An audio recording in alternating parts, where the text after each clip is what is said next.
Welcome to Inspiring Women in Audit, the only podcast celebrating the achievements and journeys of women in the internal audit industry.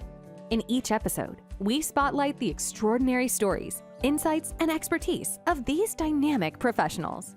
Our aim is to amplify their voices, inspiring a new generation of women auditors to share their knowledge, experiences, and unique perspectives. Remember to check our show notes for links to our social media channels and to subscribe to the Inspiring Women in Audit newsletter. This podcast is brought to you by I4 Global Results Limited, the audit communication experts, dedicated to transforming your audit reporting and your audit results through communication, optimization, and collaboration. Now, let's dive into this episode of Inspiring Women in Audit. Hi there, everyone. My guest today is Liliana Staber, Director of Global Internal Audit at Delivery Hero SE in Berlin. Liliana built her career across external audit, banking, and healthcare before joining Delivery Hero over 6 years ago, where she recently stepped into the role of director. A CIMA qualified professional with over 13 years of experience, she was most recently on the IIA International stage in Toronto, which is where I met her, presenting on AI analytics. Liliana, welcome to Inspiring Women in Audit. Thank you very much. Thank you for having me. And I'm absolutely happy to be here. And it's a huge honor also to be here. Well, I'm really glad you're here, and you were nominated to come onto the podcast, and I think it's well deserved because you're really stepping into your power, I think, as an internal auditor on the international stage. So before we get into too much detail on that, I'm wondering if you can tell us your kind of audit origin story. We all come to audit from a different avenue. And did you accidentally fall into internal audit, or was it intentional? So I think honestly, it's both. Before graduating in the university, we were required to do a internship. And then I was just, looking around, what are my options? And then I started, of course, looking for something meaningful, something where I could also like to stay longer. And then this is how I applied to different consulting companies, big ones. And then I got this offer from KPMG in audit. And I was very happy to do so. So then I started to do my internship. And then I stayed longer, of course. That's always the way it happens, right? Yeah. I mean, I just enjoyed, and I thought that auditing is something that is first of all meaningful. You can learn a lot. You can get exposure to different businesses, and then you can really get a lot of information, and you just really meet with a lot of different people. So I think that's a really good starting point in the career, and also very good springboard for a later stage. Absolutely. I think internal audit is one of the I want to say the toughest jobs out there in corporate anyway, because you get to meet so many different people from all over the world with different education and experiences and ideas, and you have to, interact with all of them and be able to communicate well. So it's really quite an exciting job, I would say. Do you find that? Absolutely, yes. And especially because of the people, I would say. So in internal audit, and now especially at Delivery Hero, we have global teams. So from all over the world, we are present in Latin America. We are also in Europe, of course, then in Middle East and in Asia. And you have this exposure to engage with a lot of stakeholders from different backgrounds and from different cultures. So this is what is really interesting and motivating for me on a daily basis, that you have to kind of learn how to deal with them and how to communicate with them. So your team is international. Are there even any German speakers on the team? Any native German speakers on the team? Well, you hit the nail. So there is no German speakers and no even German nationality on our team. We are a team of now 13 people. In the meantime, one of our colleagues left. He joined actually another team in Delivery Hero. So after a couple of years, Okay, and I that's a think good it's thing. yes. Yeah. Also, I think for auditors, after a couple of years, it's also very natural transition that we can join other teams within the company. We have really a lot of team members with different backgrounds. So we have people from China, from Middle East, from Latin America, from Europe, from all over the world. I love that because there are so many teams that aren't that well diversified. So what does that bring to the audits that you all complete together? I think, first of all, creativity. So I would say that it's a very big plus and an advantage that, we have different mindset. We know different people from different cultures, and you know how to communicate with them, and you know how to solve problems with them. So I think from this perspective is that really you will have different kind of perspectives from people, and also different outcomes, right? And then when it all comes together, then you will have a more relevant result of your audit, and of the conversations, and of the solutions. I love the diversity, to be honest, because it's like all these different perspectives coming to talk about the different topics, as opposed to when you have, 70 or 80% of the team being native speakers of whichever country it is, and they tend to bring a similar perspective. And this way you get something entirely different. Absolutely. And also it gives us, also stakeholder engagement. So people will get different perspectives and different views from multiple people from on the team. And I think that then you really just achieve much more with a more diverse team. And can I ask you a little bit more about Delivery Hero? So you've been there 7 years. What's kept you there? What is it about Delivery Hero? Well, I think it's not a surprise if I say it's the people, first of all. And second is the pace at which Delivery Hero operates. So, first of all, the people from different backgrounds, from different nationalities. Maybe you heard that Delivery Hero has more than, I think, 18 nationals worldwide. So it's like really diverse. I get to see a lot of people from Latin America, then from Asia, and then from the Middle East. And you just learn so much through the culture. And of course, even if you don't speak the language, but you will understand so much from their background, and from where they come from, and how they think, and how they will react to your solutions or your recommendations.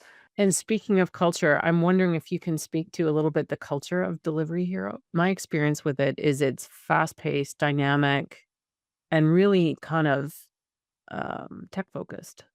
Yeah, so given that we are a tech company, I mean, there is always something new coming up each and every day. So it's really a fast-paced business, and there is no like any boring day at Delivery Hero. So you have to learn something new. Then there is new regulation on something. There is a new competitor in certain areas. Then you have to have a new strategy, and you have to adjust your strategy. So with all this, you have to really be focused every day, and then to understand what's going on, like globally, and also what is the management's focus in the strategy, and what's important for the business.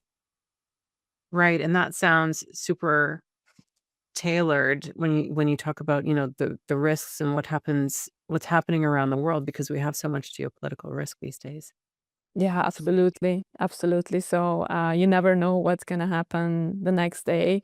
And it is also, on one hand, of course, it's very interesting to follow all these news, but it's also a bit stressful, I guess, for everyone. Yeah, it has a lot of impact also on teams and on the business, and how it's going to evolve in the future. speaking of being a tech company, you have been presenting on AI and agentic solutions at audit conferences, and you're going to be presenting on similar topics as well this year. Can you talk to the AI journey that your team has had at Delivery Hero? And, has it been a difficult journey, or an easier one to tackle? Well, I would say that in the beginning, it was a bit of a bumpy road, because we were trying to find the right person who could help us during this journey. And I think finding the right talent is really difficult in these times. So we spent quite a lot of time with identifying the right person for this task. I believe we started somewhere during the pandemic with, data analytics. That was our first core topic. After the pandemic, ChatGPT and all these, large language models came around. then we also thought, okay, so let's start something for ourselves, what we can do already, starting small.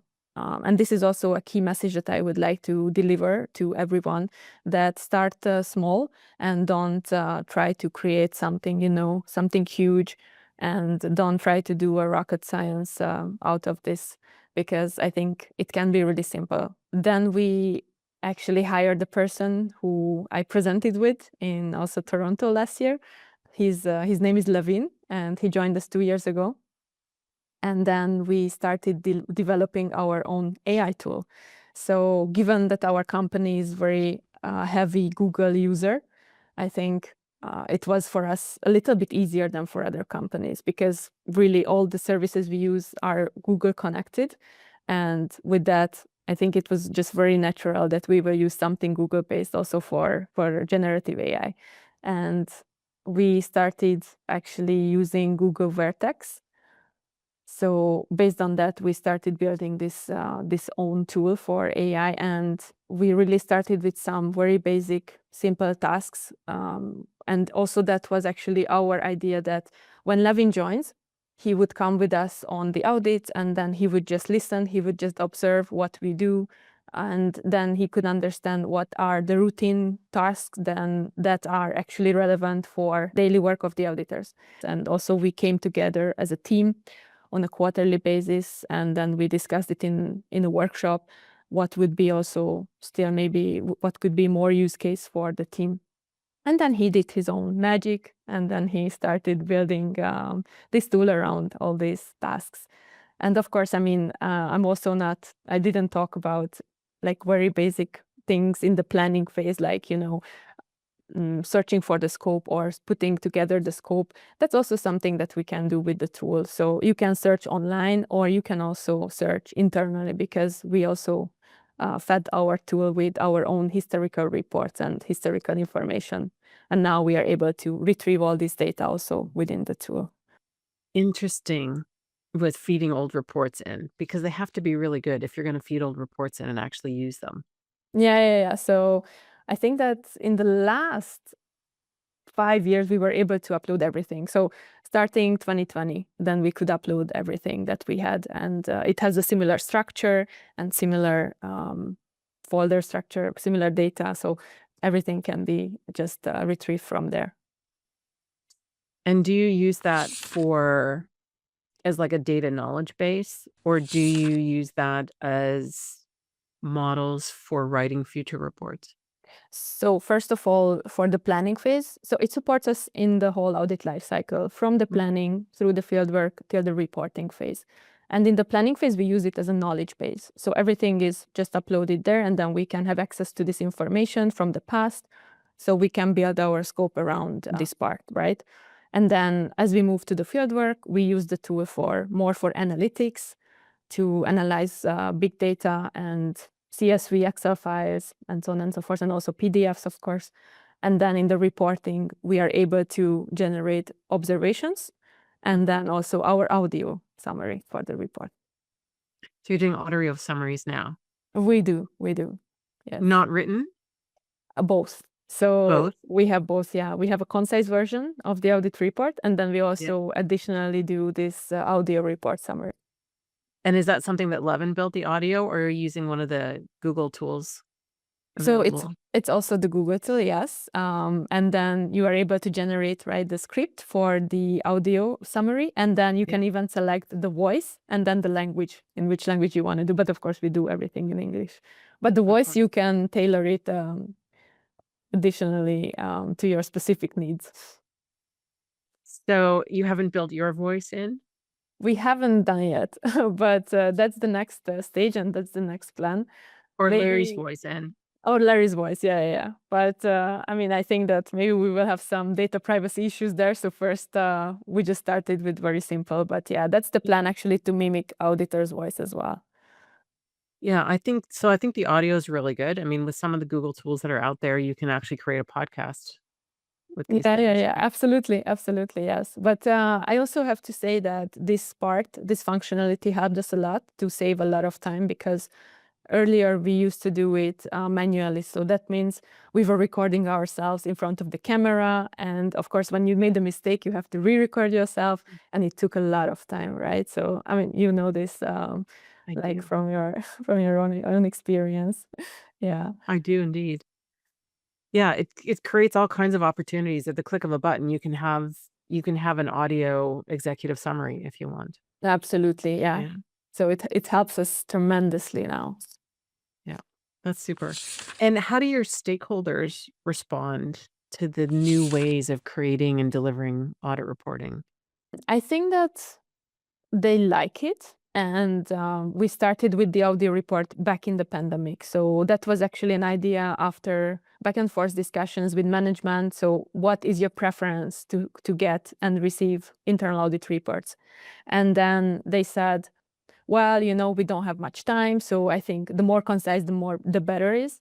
And then we started actually making our own report more concise, the written report. We had long reports where we really detailed each and every observation, the recommendation and everything. And then after this feedback, we said, okay, so let's make it more concise. Let's put an executive summary on the second page. And then if anyone is interested, in the longer version, they can still get the details via clicking the link in the report, but they don't have to necessarily see everything in this report. So it's up to them if they want to get more information or not. But now we have this 4 pages report that is written format. And then additionally, we did this audio because that was also something we were thinking, since they don't have that much time. And sometimes, they travel on the train or in the car or on the plane, then maybe it's easier for them just to listen to something instead of reading also. Absolutely. I think having that multiple ways of delivering is a great idea. Can I ask you, does the script for the audio, does it match what's in the written report or is it expanded on? Yeah, it's a bit expanded, I would say. It's taking information from the concise report, but it's also adding some information from other pages. So it's not only the executive summary, but it's also taking information from the other pages of the report. Okay. Brilliant idea. My question in my mind though, for people that are listening is, hey, we don't use Google, we have Microsoft. And I see challenges as well with Microsoft. Number one, I did build my own tiny little co-pilot for audit reporting. It's not my favorite. I don't wanna be too negative on Microsoft. We all live and die by Microsoft on some level in some way. But what advice would you give people or audit teams that are using Microsoft, and that is the bottom line? Um, is it how can they create something like you've created? I would say that you don't have to think big again. It's not a miracle, It's a tool, and it has the same logic behind as Google Vertex, Mm. and it's all the same. I mean, generative AI tools, so they can do similar things. So I would say that you start small, and then you just identify really simple tasks. Mhm. For example, you want to scope the engagement, right? So you try to create this knowledge base that we have right now. Yeah. And then you start with this. And then, I don't know, if you want to start with data analytics because that's more interesting for you, then you can also do this. So you similarly just start small, try to build a small script or a prompt for the master data analysis, just an example, and then try to scale that as you move on. But really, don't do very challenging and more complex tasks. I feel like, if we just drop back into audit reporting for a minute, I feel like there are a lot of audit teams out there who maybe aren't as fortunate as you are being with a tech company and really a tech focus and an agile tech. Like, how do we get what we need out of technology and moving fairly quickly for that? I did a webinar recently and asked them where they are in their tech journey and their AI journey with audit reporting. And the top 9%, I think it was, could have been 11%, said that they use it extensively for reporting. And then the bottom end of that, 16% said they don't use it at all. or they're not allowed to use it. And that's what I find is a real tragedy, is that we should be using it for something. This is the wave of the future. I mean, don't get me wrong, I'm all about humans writing, right? Because I think we have better judgment for that. Um, but uh, the fact that we only had 11% on the high end and 16% on the low end, and only the middle piece we're saying, yeah, we use it to check spelling, or we're testing it here and there. And some people on the call said they'd just gotten their Copilot licenses, full Copilot licenses for their department. So it's hard to move forward when you are kind of held back by the thinking in the department or the thinking in the company itself, where they're not prepared to go to that level of tech. Yeah, I absolutely understand that, and I also agree. So from this perspective, I feel really fortunate and lucky because, first of all, our company is a tech company, so of course we will use all kinds of technology that is available on the market right now. And second, also Larry, our leader of the internal audit team, is very much, he has a very innovative mindset. So he would always go for the most up-to-date technology, and he's always looking for, some new opportunities for us to explore and to use more technology, more automation, and more digitalization in our own work. So I feel really lucky from this area and from this perspective, but I understand. So it's very hard to say, but already, I can tell that if they even start with the reporting, just to, try to write the observations and then the audit report using Copilot, it also already saves a lot of time, Yeah. because I can tell that for sure that we save at least 30-40% of our time with the report writing, right? So that's a Absolutely. huge efficiency. Absolutely. I think an audit team can definitely save up to 50% of their time, not just by using AI, but also by understanding what good writing is and then using AI in combination with that, right? Exactly. And you also have to somehow tell the tool what you want to achieve, right? So it's You not just do. the tool will create magic for you. You really have to even teach the tool itself, like you would like to give this kind of quality as a result. So this is something where I also say that humans will not be forgotten, right? So we cannot get rid of the people in the organization. You still need the people who can critically think and also who can just verify the output at the end of the day. No, I totally agree with you, because the AI doesn't know who's in the room, doesn't know the subtle looks you've received from someone, or the sigh from the stakeholder that you're speaking to, or doesn't necessarily know what's happening within the culture of the company or within the environment around the company. And so there's all kinds of things that auditors bring that AI still can't bring, not yet anyway. Exactly. So you know your audience and you know who the audit report will be for, right? So that's where you definitely need to double check if the content is correct, and then if the message is gonna go through, and then if you really include the relevant information for the specific management team or for your stakeholders. Absolutely. And that's exactly what I teach in my workshops. So super important for an audit team, like for any audit team out there, for anyone out there that's listening, they're thinking, how do we begin? You've got to know what you want first, right? You have to know Exactly. what quality looks like for your team. And then you can start teaching your LLM or building things inside the LLM. But until you know what you want, blindly relying on an LLM, I think is going to be detrimental in the long term. Yeah, it's not gonna help. That's my opinion. I just think that we can't take the human out of it, and we shouldn't take the human out of it, because we are what make the magic. They do a Exactly. lot of things faster, but then we add that layer of magic over that really makes it specific for our stakeholders to get the messages that they're looking for and to have everything resonate for them. So I think I think AI is good because it can take all these more mundane tasks and do them for us and just give us the result that then we can create the magic from. I know there are some people out there that love those kind of routine numbers type things, and a lot of us are good at them, but it's maybe not where our time is best spent. Yeah, so I also wouldn't be worried about, that we are losing our jobs or something, because you will still be there and you will be needed. So that's no question to me. I think AI is a very good add-on, but it still needs to be like validated. Absolutely. Absolutely. And that's where we come in. Yeah. I saw you present at the IIA International Conference in Toronto. Quite impressive, you and Levin, to be frank. It was an excellent presentation, not just because of the content, which was all about AI and how you use it and how you've developed it at Delivery Hero, but also just the presentation skills of you and your colleague. So I'm wondering, if we look at that a little bit, like, what's the philosophy in your team about developing the next generation of auditors? Yeah, so I think it's a very relevant question. And I believe that we need to give them opportunity to get the exposure to different situations.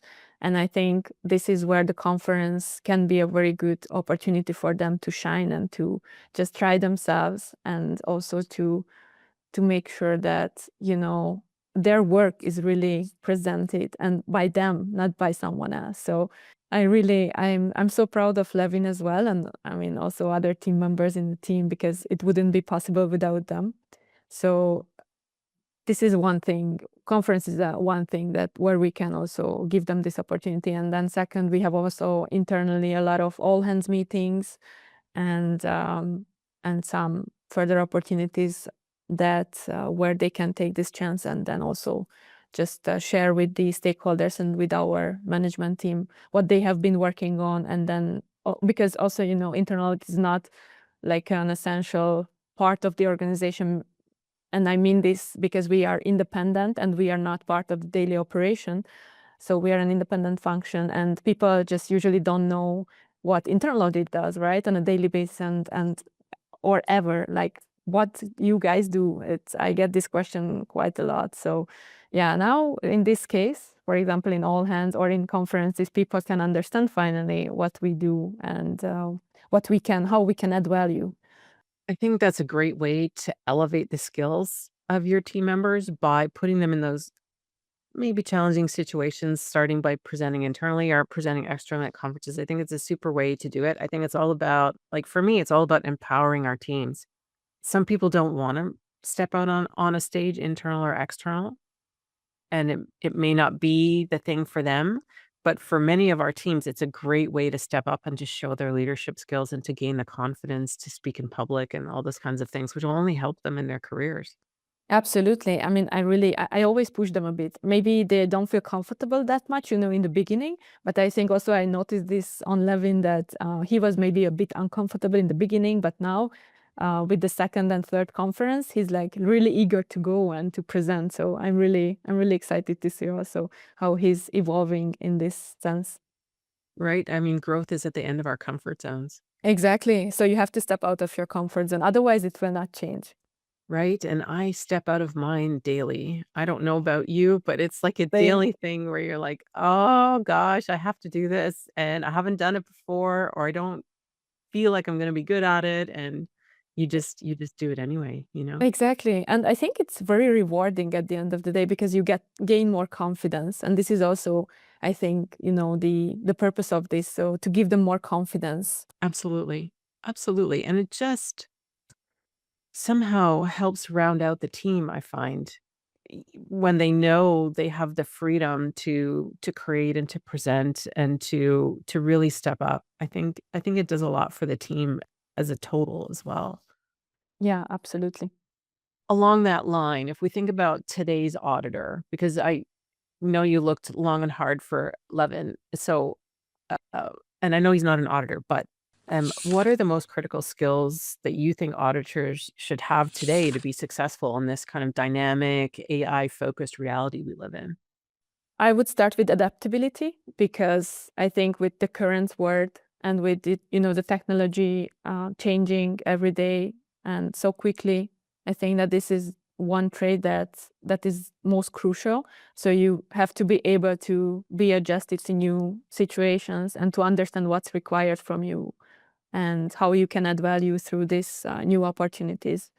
And second, I would say still communication. So I think that even with ChatGPT and all these large language models and generative AI, I understand that you can already write emails and you can already write your report, but you still have to have face-to-face communications with stakeholders and with people. So I believe that that's really equally important as adaptability. So I would say adaptability and communication, definitely the two major qualities that an auditor has to have. I love that. And when you say adaptability, I think mindset. You have to have that mindset where you're open to change, you're open to new ideas, you're open to, and I hate this word, not to fail, right? Like to Yeah, make mistakes, to say, I tried it, it didn't work, so now I'm going to modify it this way, or I'm going to, modify the straight path or go in a different path to get around it. So it's just being open-minded to all these things. And I do find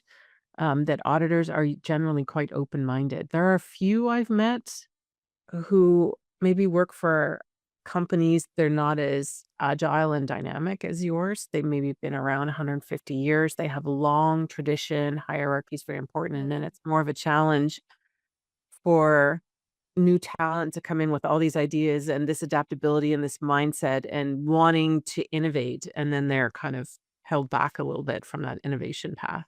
yeah, absolutely. And also just reflecting back on what we talked about a few seconds ago, that you have to step out of your comfort zone. So adaptability means also that you are able to open your mind and then just step out of your comfort zone. Absolutely. Yeah. Now, in preparing for this episode, I learned that you're from Hungary, you worked in Hungary and Germany, and now you lead a global team.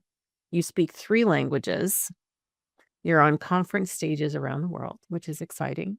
Has it been like navigating a career in internal audit as a female?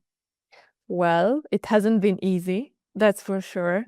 And not easy, but challenging and difficult because, of course, it's a male-dominated world mainly. And I would say that a lot of business areas are male-dominated still today. So even, yeah, really other functions as well, and mostly leadership roles, I would say that they are filled by men mostly.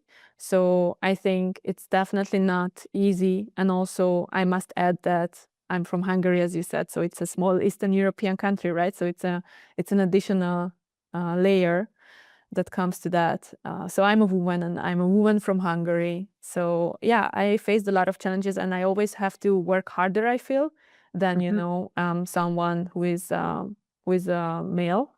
But I enjoy it.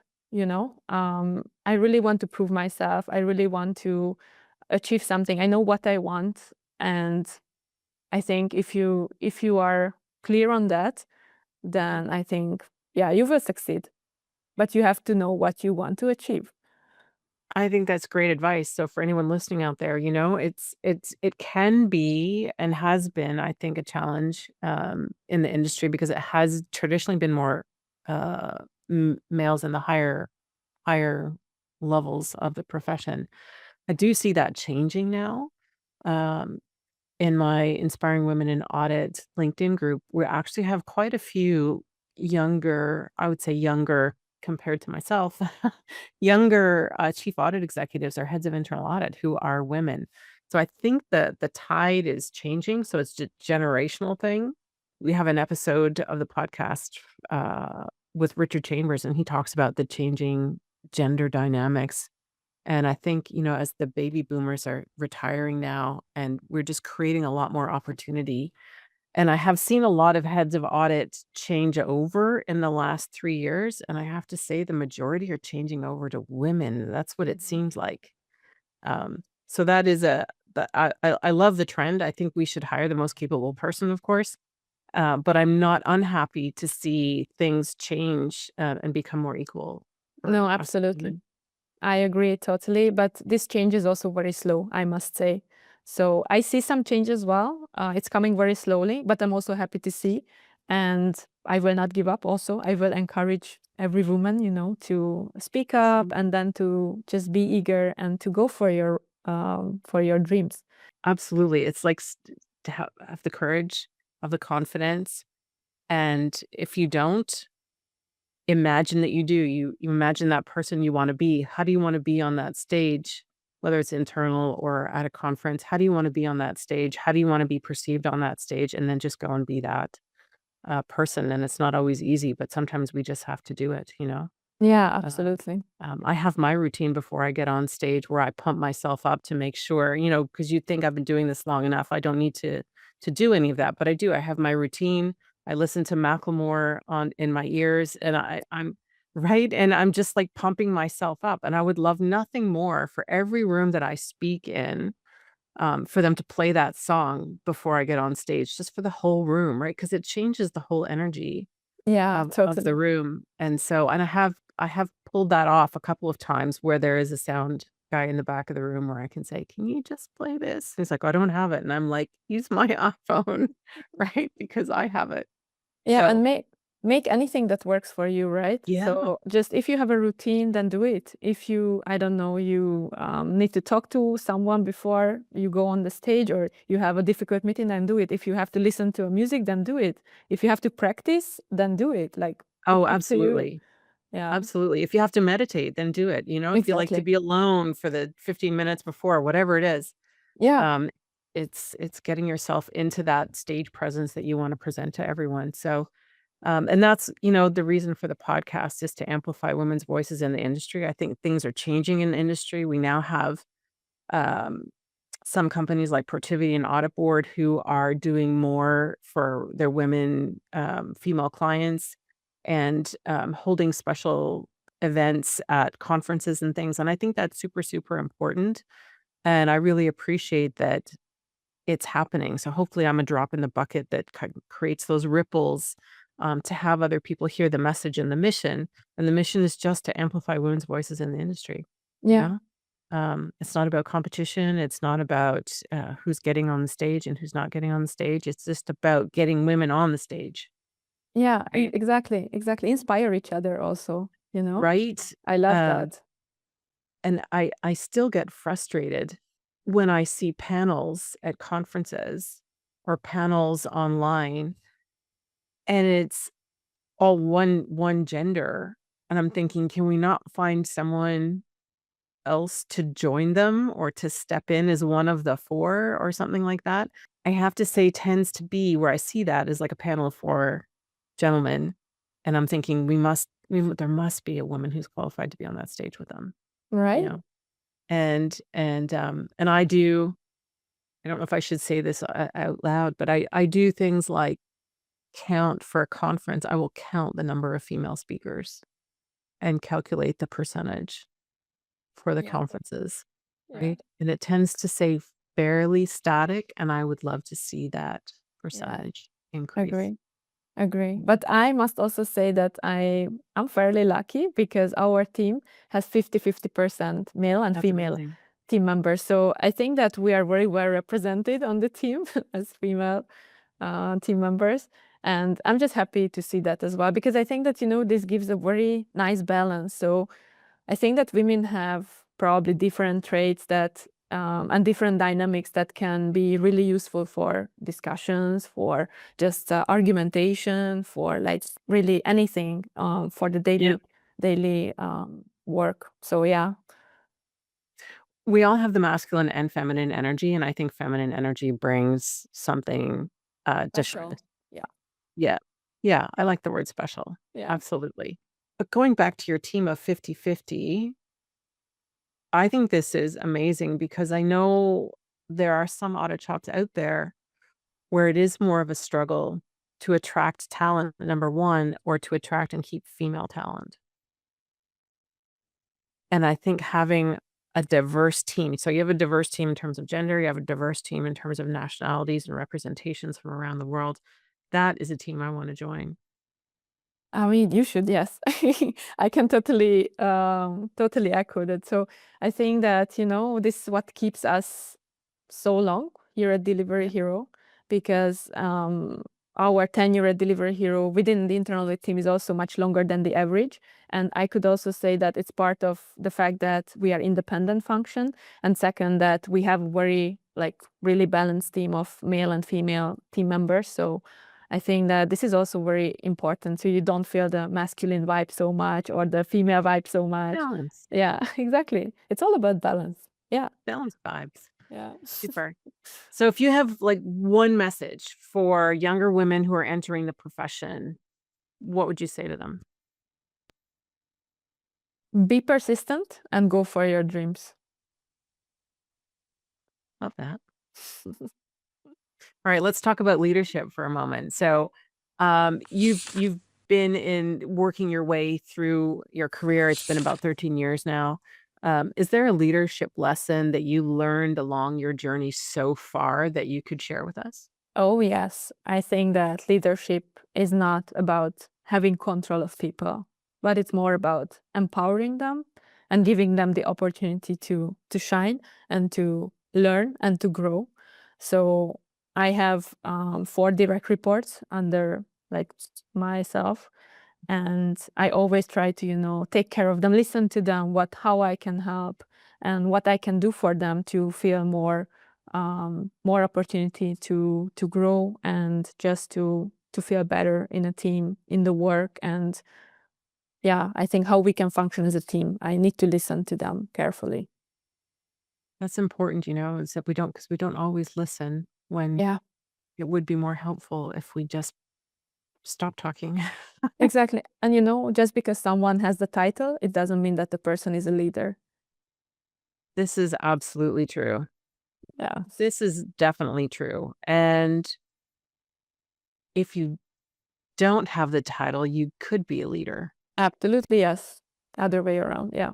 Yeah. I It think that has you to do. learn it. Yeah, it's a personality type.